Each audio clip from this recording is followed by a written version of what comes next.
ఉమ్. ఇక సంక్రాంతికి ఊళ్ళు వెళ్ళే వాళ్ళందరికీ ఒక చిన్న విన్నపం, మీ కారు కండిషన్ ఎలా ఉంది, క్షేమంగా వెళ్ళి లాభంగా రండి. నేడు రేపు భారీ సంఖ్యలో ప్రయాణాలు, అతివేగం, అర్ధరాత్రి ప్రయాణాలు వద్దు, కారు కండిషన్ చూసుకోండి. చాలామంది ఏమనుకుంటారంటే వాళ్ళు శనివారం సెకండ్ షిఫ్ట్ చేసేసుకొని నైట్ బయలుదేరేద్దాం అనుకుంటారు. మీరు పొద్దంతా అలసిపోయి ఉంటారు, రాత్రి అంతా జర్నీ లాంటివి పెట్టుకోకండి, చాలా ప్రమాదాలు జరిగే అవకాశం ఉంటుంది. శని ఆదివారంలో మరింత ఊపందుకోనుంది. రహదారులపై పొగమంచు ఉండటం, రాత్రి ప్రయాణాలు, కొందరు వాహన చోదకు అధిక వేగంగా నడపటం, మధ్య మధ్యలో తోలటం వంటివి ప్రమాదాలు జరుగుతుంటాయి. అందువల్ల వ్యక్తిగత వాహనాల్లో వెళ్ళే వాళ్ళు చాలా అప్రమత్తంగా ఉండాలి. విజయవాడ మార్గంలో పంతంగి టోల్గేట్ దగ్గర సగటున రోజు 30 నుంచి 36 వేల వాహనాలు రాకపోకలు సాగిస్తే సంక్రాంతి సమయంలో ఈ సంఖ్య రెట్టింపు అవుతుంది. బండిని కూడా వైపు చూడాలి. చాలామంది కారు కొంటారు, కానీ పార్కింగ్లో వారాలు నిలబడతారు ఉంచేస్తారు.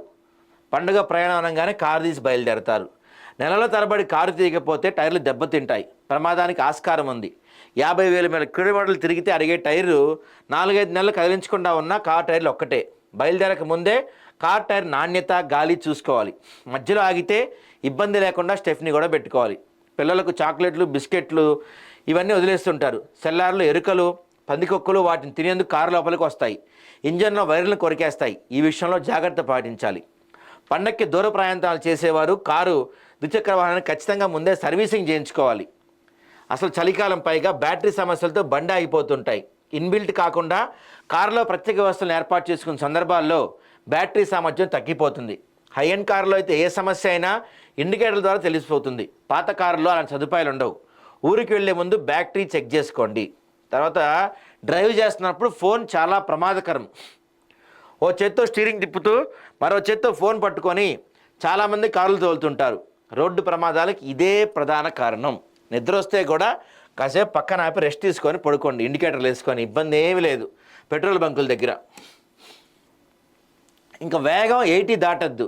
100-120 కిలోమీటర్ అంతకంటే ఎక్కువ వేగంతో ప్రయాణిస్తే అకస్మాత్తుగా కారును నియంత్రించడం సాధ్యం కాదు. వేగం 80 కిలోమీటర్లు దాటకుండా ఉంటే కారును కంట్రోల్ చేయొచ్చని అధికారులు సూచిస్తున్నారు. FM రేడియో పెట్టడం, స్క్రీన్లో వీడియోల ప్రదర్శన కారు నడిపే వారి ఏకాగ్రత దెబ్బతింటుంది. 2 గంటలకు ఒకసారి 10-15 నిమిషాలు ఆగి ఓవర్టేకింగ్ చేయకుండా వెళ్తే బెస్ట్. ఇంకోటి మెయిన్గా చెప్పదలుచుకుంది ఏంటంటే రాత్రిపూట వద్దు.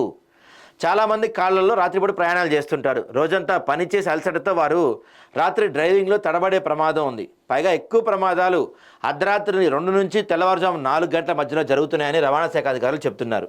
మద్యం తాగి వాహనాలు కూడా నడపద్దు. ద్విచక్ర వాహనాలపై 50 నుంచి 100 కిలోమీటర్లు మించి వెళ్ళొద్దు. హెల్మెట్తో పాటు క్లిప్ పెట్టుకోవడం కూడా ముఖ్యమే. ఈ హెల్మెట్ కింద క్లిప్ ఉంటుంది, అది కూడా పెట్టుకోండి. సంక్రాంతికి పండగకి వెళ్తున్నారు, హ్యాపీగా పండగ చేసుకొని ఇంటి దగ్గర తల్లిదండ్రులతో కానీ ఊర్లో వాళ్ళతో కానీ గడిపి చక్కగా ఎంజాయ్ చేసి పండగకి తినే స్వీట్స్ అవన్నీ తీసుకొని హైదరాబాద్ రండి తప్ప ప్రమాదాలకు గురి కావద్దు.